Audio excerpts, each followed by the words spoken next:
And behold, a man of God went from Judah to Bethel by the word of the Lord, and Jeroboam stood by the altar to burn incense.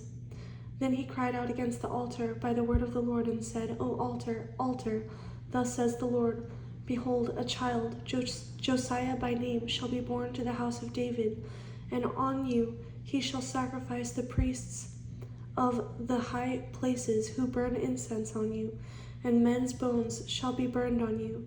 And he gave a sign the same day, saying, This is the sign which the Lord has spoken. Surely the altar shall split apart, and the ashes on it shall be poured out.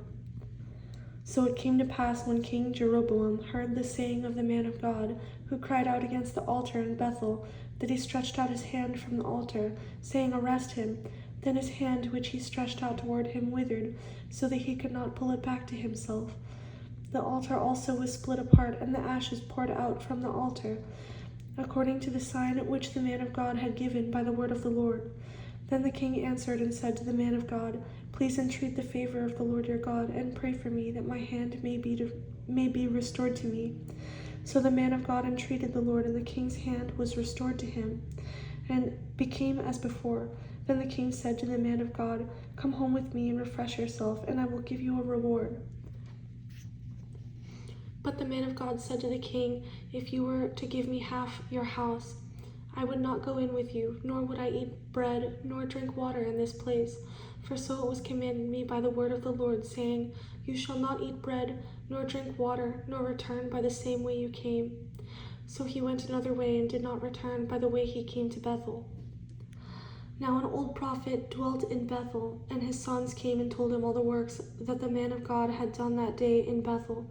They also told their father the words which he had spoken to the king. And their father said to them, Which way did he go? For his sons had seen which way the man of God went, who came from Judah. Then he said to his sons, Saddle the donkey for me. So they saddled the donkey for him, and he rode it, and went after the man of God, and found him sitting under an oak. Then he said to him, Are you the man of God who came from Judah?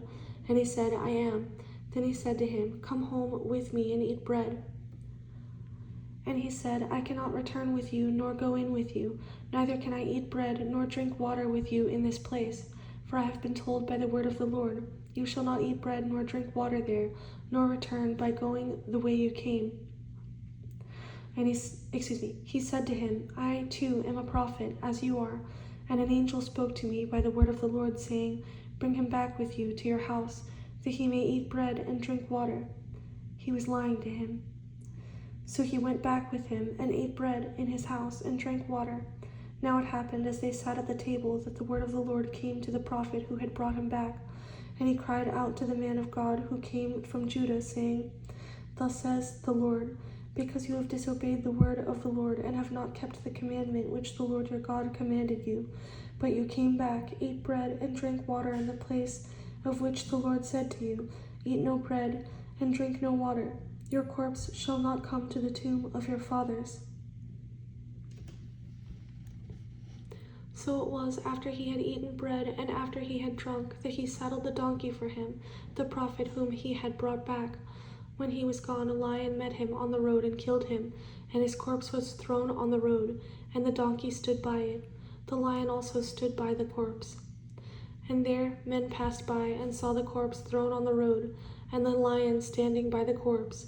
Then they went and told it in the city where the old prophet dwelt. Now when the prophet who had brought him back from the way heard it, he said, It is the man of God who was disobedient to the word of the Lord. Therefore the Lord has delivered him to the lion, which has torn him and killed him, according to the word of the Lord which he spoke to him. And he spoke to his sons, saying, Saddle the donkey for me. So they saddled it. Then he went and found his corpse thrown on the road, and the donkey and the lion standing by the corpse. The lion had not eaten the corpse, nor torn the donkey. And the prophet took up the corpse of the man of God, laid it on the donkey, and brought it back. So the old prophet came to the city to mourn, and to bury him. Then he laid the corpse in his own tomb. And they mourned over him, saying, Alas, my brother. So it was, after he had buried him, Then he spoke to his sons, saying, When I am dead, then bury me in the tomb where the man of God is buried. Lay my bones beside his bones. For the saying which he cried out by the word of the Lord against the altar in Bethel, and against all the shrines on the high places which are in the cities of Samaria, will surely come to pass. After this event, Jeroboam did not turn from his evil way, but again he made priests from every class of people for the high places. Whoever wished, he consecrated him, and he became one of the priests of the high places. And this thing was the sin of the house of Jeroboam, so as to exterminate and destroy it from the face of the earth.